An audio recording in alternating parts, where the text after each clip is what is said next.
अवधूत चिंतन श्री गुरुदेव दत्त. श्री स्वामी समर्थ. स्वामी तुम्हा सर्वांना सुखात ठेवूत, आनंदात ठेवूत, ऐश्वर्यात ठेवूत ही स्वामीचरणी प्रार्थना. आजचा हा संदेश तुम्ही शेवटपर्यंत ऐकावा. यात स्वामींनी तुम्हाला मौल्यवान मार्गदर्शन केले आहे. स्वामी म्हणतात, बाळा, मी तुझ्यावर खूप प्रेम करतो. तुझ्या मनात असलेली प्रत्येक इच्छा मी पूर्ण करणार आहे. तू बघत असलेले प्रत्येक स्वप्न आता सत्यात उतरणार आहे. घाबरू नकोस. मी सदैव तुझ्या पाठीशी आहे.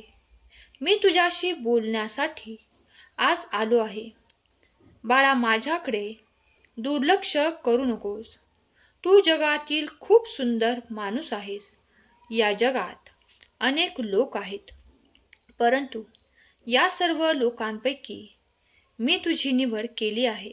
बाळा, स्वतःला कधीच कोणापेक्षा कमी समजू नकोस, कारण माझ्या आशीर्वादाचा हात सदैव तुझ्या डोक्यावर आहे. ज्यांच्यासोबत मी आहे तो जगातील सर्वात मोठा माणूस आहे. म्हणून तुझ्याकडे काय आहे आणि काय नाही हे बघण्यापेक्षा तुझ्यासोबत कोण आहे, तुझ्या डोक्यावर कोणाचा हात आहे हे बघ. तुझ्या जीवनात तू किती आनंदी आहेस हे लोकांना दाखवण्यापेक्षा इतरांना आनंदी करण्यात व्यस्त हो. कारण जो सर्वांचा विचार करतो त्याचा आम्ही स्वतः विचार करत असतो. म्हणून बाळा, लक्षात घे, तुझ्या जीवनात जे काही घडणार आहे सर्व माझ्या आज्ञेने घडणार आहे. म्हणून बाळा, तुझ्याशी बोलण्यासाठी आज मी तुझ्यापर्यंत आलो आहे. माझे मनने ऐकून घे. मी बोलतोय ते नीट ऐकून घे. जीवनात कधी कधी तू स्वतःला खूप त्रास करून घेत आहेस. स्वतःच्या डोक्याला ताण देत आहेस. खूप विचार करत बसत आहेस. पण लक्षात घे बाळा, जीवनात जे घडायचे ते घडणारच आहे. त्यावरती काही इलाज नाही. म्हणून तू जास्त डोक्याला त्रास करून घेऊ नकोस. तुझं नशीब कसं बदलायचंय हे तुझ्या मनगटात आहे. म्हणून आपल्या मनगटातील ताकद ओळखायला शिक. जीवनात कधी स्वतःला कमी लेखू नकोस, कारण तू कोणापेक्षा कमी नाहीस. तू माझा भक्त आहेस. तुझ्या हातात सर्व काही आहे. जीवनात आपण वेळेला थांबवू शकत नाही, म्हणून वेळेशी स्पर्धा करणे चुकीचे आहे. तू जेवढा वेळ तुझ्याकडे आहे त्या वेळेचा वापर चांगल्या कर्मासाठी कर. बाळा, ज्यांचं कर्म चांगलं त्यांचं भविष्य चांगलं आणि ज्यांचं जीवन चांगलं, म्हणून कर्म चांगले कर. जरी थोडं फळ उशिरा मिळालं तरी सकारात्मक फळ मिळेल. बाळा, तुझे ध्येय तुझ्यासाठी जेवढे महत्त्वाचे आहे तेवढेच माझ्यासाठी देखील महत्त्वाचे आहे. म्हणून मी तुला तुझ्या ध्येयापर्यंत पोहोचवल्याशिवाय राहणार नाही. कोणतीही गोष्ट मोठ्या प्रकारे पुढे जाते, हळूहळू पुढे जाते. कोणती गोष्ट घडताना त्याची पहिली पायरी, दुसरी पायरी, तिसरी पायरी अशा प्रकारे गोष्ट घडत जाते. म्हणून आता तू पुढे जात आहेस.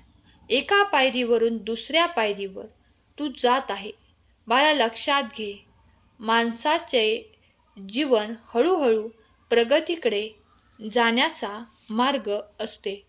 म्हणून तो मार्ग मोकळा होत आहे. तुझी प्रगतीही होणारच आहे. मी तुला आशीर्वाद देत आहे. तुझे संस्कार तुला मोठे करत आहेत. तुझी भक्ती तुला ज्ञानाच्या महासागरात बुडवणार आहे. विश्वास ठेव, ज्ञानाचा महासागर एवढा मोठा आहे की त्यातील ज्ञान आपल्याला गोळा करायचे आहे. बाळा, विश्वासाने सर्व काही मिळवता येते. म्हणून विश्वास ठेव.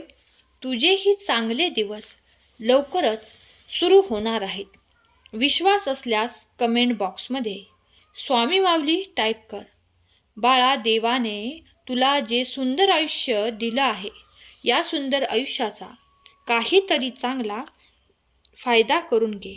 काहीतरी चांगलं काम कर, जेणेकरून तुझे आयुष्याचे सोने होऊन जाईल. जीवनाचे सोने करण्यासाठी आयुष्यात काहीतरी मोठी कामगिरी करावीच लागते. आईवडिलांची स्वप्न जपावी लागतात. स्वतःची स्वप्न जपावी लागतात. कुटुंबाला आनंदी ठेवावं लागतं. सर्वांची जबाबदारी घ्यावीच लागते. एका विशिष्ट वयात आल्यानंतर माणसाला स्वतःची स्वप्न सोडून आपल्या कुटुंबाची स्वप्न पूर्ण करावी लागतात. आपल्याला मुलगी असेल किंवा मुलगा असेल, त्यांच्या भविष्यासाठी आपण विचार करतो. कधी कधी स्वतःचं भविष्य खराब असताना आपल्याला इतरांच्या भविष्यासाठी लढावं लागतं. म्हणून बाळा, दुःखी होऊ नकोस. देव तुझाही विचार करत आहे. देव तुझ्याही आयुष्यात आहे. तुझेही रक्षण देव करत आहे. विश्वास असल्यास आपले हे भक्तिमय चॅनल सबस्क्राईब कर आणि हा देवाने पाठवलेला महत्त्वाचा संदेश शेवटपर्यंत ऐक. माणूस एकदा जबाबदारीच्या ओझ्याखाली दाबला गेला की त्याला स्वतःची स्वप्न अर्धवट सोडून दुसऱ्यांची स्वप्न पूर्ण करावी लागतात. म्हणून बाळा, देवाला तुझ्या प्रत्येक दुःख माहीत आहे. तू सोसलेले सर्व दुःखाचा काळ माहीत आहे. अनेक भक्तांची स्वप्न स्वामींनी साकारली आहेत. अनेकांना सुख समाधानी जीवन दिले आहे. आता तुझाही नंबर येणार आहे. तुझीही वेळ लवकरच सुरू होणार आहे. एक झाला की एक भक्त, प्रत्येकाच्या आयुष्यात चमत्कार घडणार आहे. स्वामींच्या दरबारात कधीच अंधार नाही. स्वामींच्या दरबारात कधीच निराशा नाही. थोडासा विलंब होईल, परंतु अपमान आणि अपेक्षा कधीच भंग होत नाही. बाळा, स्वामी आपले गुरु आहेत, जे फक्त शिष्याला मार्गच नाही दाखवत, तर त्यांचे जीवन आशीर्वादाने आणि चमत्काराने भरून टाकतात. स्वामींना कधी स्वतःपासून लांब करू नकोस. त्यांची सेवा कधीच सोडू नकोस. त्यांचे नाव दिवसातून एक वेळेस तरी आपल्या तोंडामधून, आपल्या मुखामधून बाहेर पडलेच पाहिजे. तेव्हाच आपल्या जीवनाचे सोने होणार आहे. आपल्या मुखातून इतरत वाईट शब्द बाहेर पडण्यापेक्षा देवाचं नाम बाहेर पडणे कधीही चांगलंच. बाळांनो, आपल्या भक्तीमुळे आपणच सुखी होणार नाही, तर आपल्या सभोवताली असणारे सर्वजण सुखी होणार आहेत.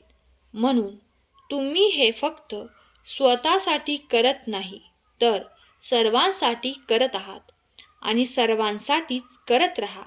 फक्त कोणाच्या खाजगी आयुष्यात ढवळाढवळ करू नका.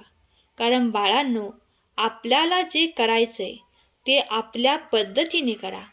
कोणाला दबाव आणू नका. कारण ज्यांचा त्याच्या आयुष्य ज्याच्या त्याच्या हातामध्ये आहे. कोणाच्या आयुष्यात दखलंदाजी करण्याचा प्रयत्न करू नका. फक्त आपलं सांगण्याचं काम आहे. ऐकायचं की नाही हे समोरच्याच्या मनावर आहे. म्हणून कोणाच्या खाजगी जीवनात आपल्यामुळे काही त्रास होईल, कोणाच्या खाजगी जीवनात आपल्यामुळे विस्फोट होईल, असं कधीच काही वागू नका. आपण आपल्या परीने सर्वांच्या चांगल्यासाठी विचार करा. जगाला कसा विचार करायचा आहे ते जगावर सोडून द्या. तुम्ही फक्त तुमच्या मनात चांगले विचार ठेवा. तुम्ही सर्वांसाठी चांगले राहा. लोक तुमच्याशी कसेही वागू द्या, तुम्ही सर्वांशी चांगलेच वागा. हेच देवाचे म्हणणे आहे. बाळांनो, देवाने देखील आत्तापर्यंत तेच केलं. लोकांना जसं वागायचंय ते वागले, परंतु देवाला सर्वांचे चांगलं करायचं होतं. ते चांगलंच करत गेले. म्हणून विश्वास ठेवा, देवाच्या दरबारात प्रत्येकासाठी एक वेगळे नियोजन आहे. देवाचे देवदूत आपल्यासाठी सदैव मदतीस तत्पर आहेत.